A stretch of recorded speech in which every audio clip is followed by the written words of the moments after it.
All right, so the next session is about the listening sessions that PD ports hold. So could you tell us a bit about the listening group sessions and the benefits they bring?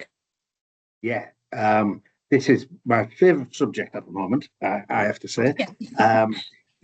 I joined the company last summer in July, and I don't want to take credit for the idea because they were already thinking about this. The company has had a lot of good health and safety frameworks in place in the past, employee engagement initiatives and so on.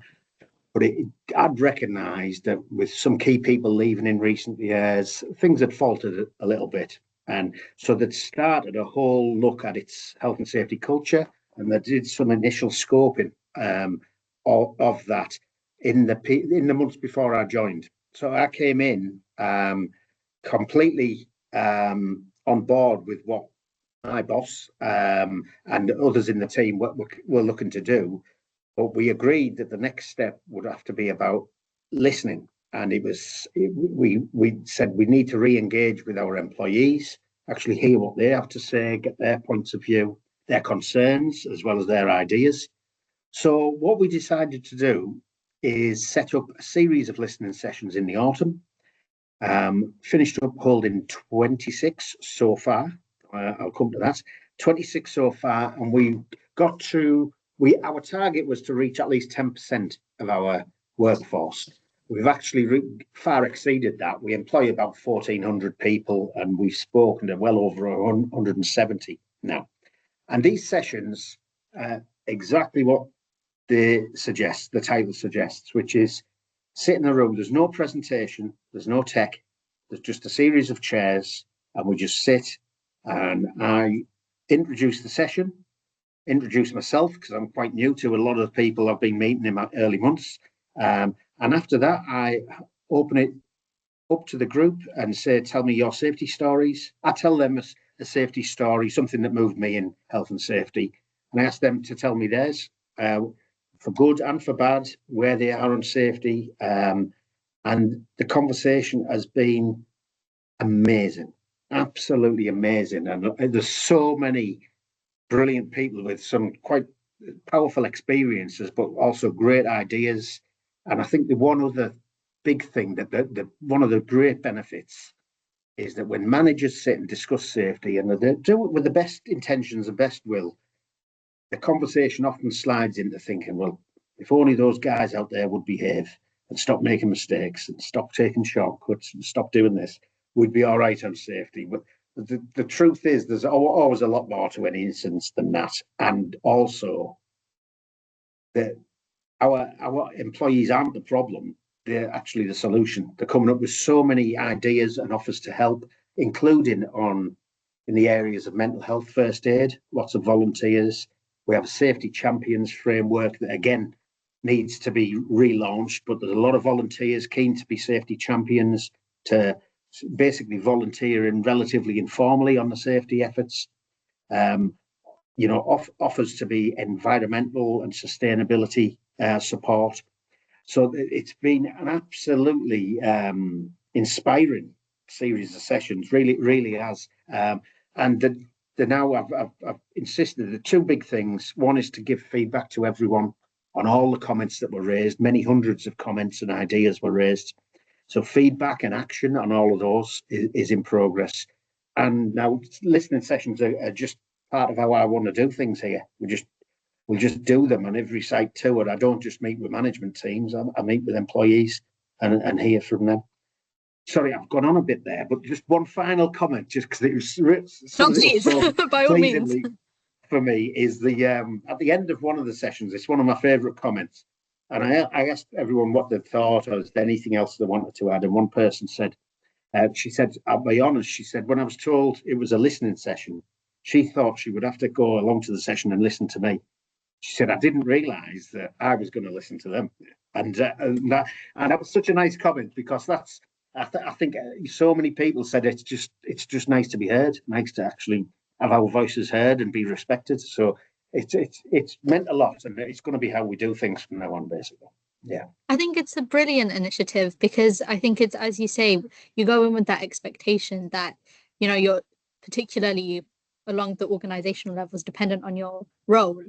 It really, whether you're management and you're doing the talking, or you're the employee and you're simply listening, I think having those listening sessions really ties in with the importance of inclusivity, and that just sometimes means feeling appreciated, feeling listened to. So I think that's great, and I think the comment really highlights that it's a great thing. Yeah, I love that. That's amazing. So what were you hoping to learn from these sessions? Good question. I think I went into it with real optimism. There was a lot of trepidation amongst some of the management team about what the operators might say, and we don't want to open a can of worms and all of these fears. But I was genuinely optimistic, because I do believe that we're talking to human beings here. Whatever the comments, positive or negative, are there for a reason, and their perceptions are there for a reason. So I was really just hoping to learn partly a bit about what the actual issues around the sites are, but I was really keen to learn what our employees want to offer. And I got the answer I was hoping for, which is that there's a big proportion of them are ready, willing, and able now to actually contribute to the efforts on health and safety. And I was hoping that was what would come out, and it's come out loud and clear. Brilliant.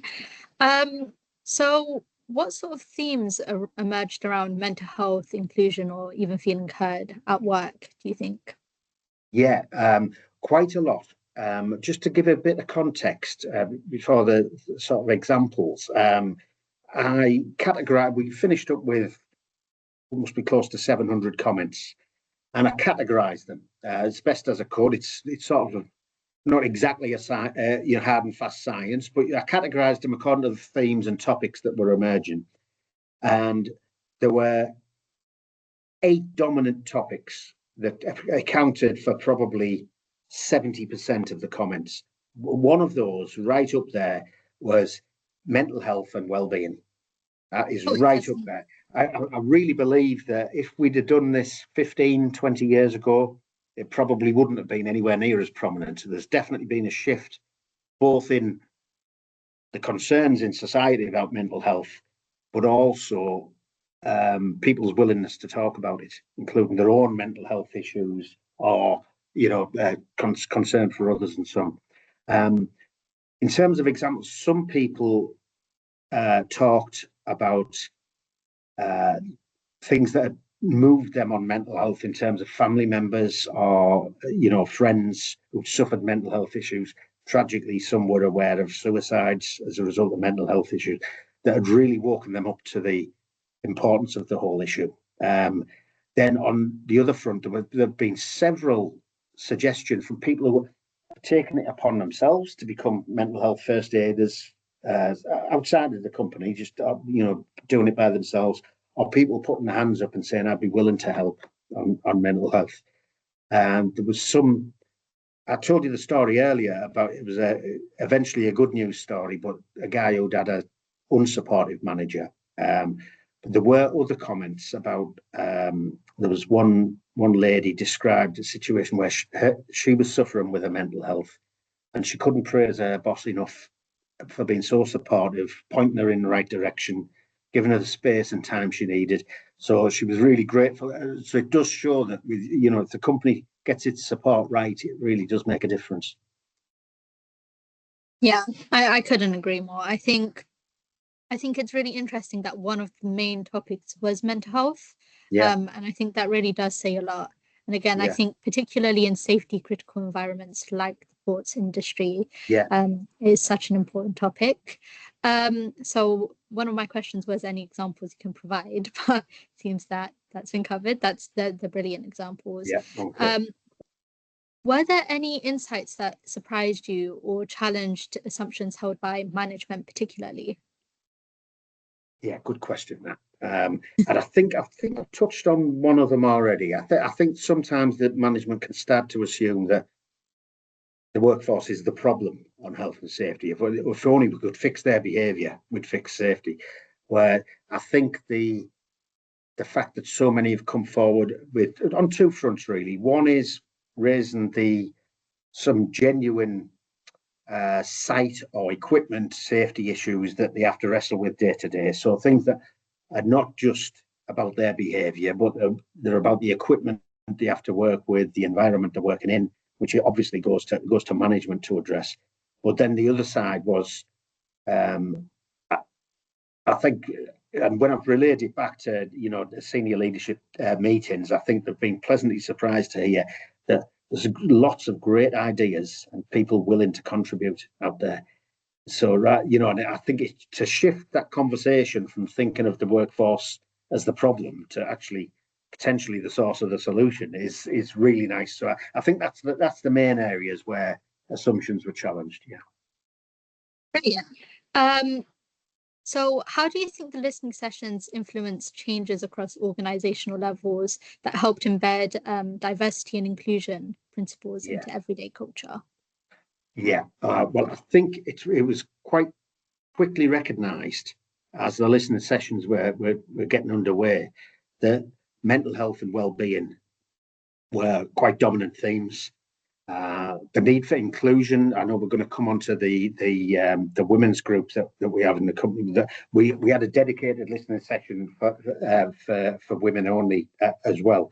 I think all these issues were coming to the fore, and I think it's been happening in society for some time. It's growing, but I think actually giving people a voice, I think we're starting to see the links between these issues. Diversity, inclusion, engagement with people, and actual business benefits of people being in a good state of mind, feeling involved, feeling like they're communicated with, and feeling like part of a team actually makes them more productive people, more effective people. It's good for everyone. It's good for the whole business. So one thing, and we're doing something, even if it's only just direct feedback, but we're doing something with absolutely every suggestion raised in the listening sessions. But on this area, we've recognised the need to, and even though we have existing, well-being policies and frameworks, we're coming up with a whole mental health and well-being strategy as part of this. And this is a multidisciplinary team. So there's ourselves in HSE and S, but also the people HR. We call ours the people team. A people team plus the operational leads are getting together in a working group to develop our health and wellbeing strategy. So it's actually going to become a much bigger, more prominent part of our management framework. That's amazing. Having it across the teams as well. It's brilliant. Yeah. It really goes to show the sort of changes that it's influenced across all organizational levels, across all different departments. So what sort of advice would you give to other ports wanting to introduce similar listening initiatives, but they're unsure where to start? Yeah. Nice question again. I'd say this is a bit facile, I know, but honestly, I would say just start. Just do them. To give you a little insight, in one of the planning meetings, I was quite new to the business. We had quite a large group of the operational managers, other HSE colleagues, and so on. And there were a lot of concerns being raised, as I touched on earlier, sort of fear of what might come out of these sessions. And I was very much of the view, well, let's hear it. Let's hear, and we jokingly called it the good, the bad, and the ugly. Whatever our operators want to say, we'll hear it. And there might be some comments that are raised that aren't valid, or with a bit of explanation, that they're not as concerning as we had at first. I said, but in amongst all of those comments, there'll be lots of important, valid points raised, good ideas. I said, so let's just do it. I'd give that advice, just do it.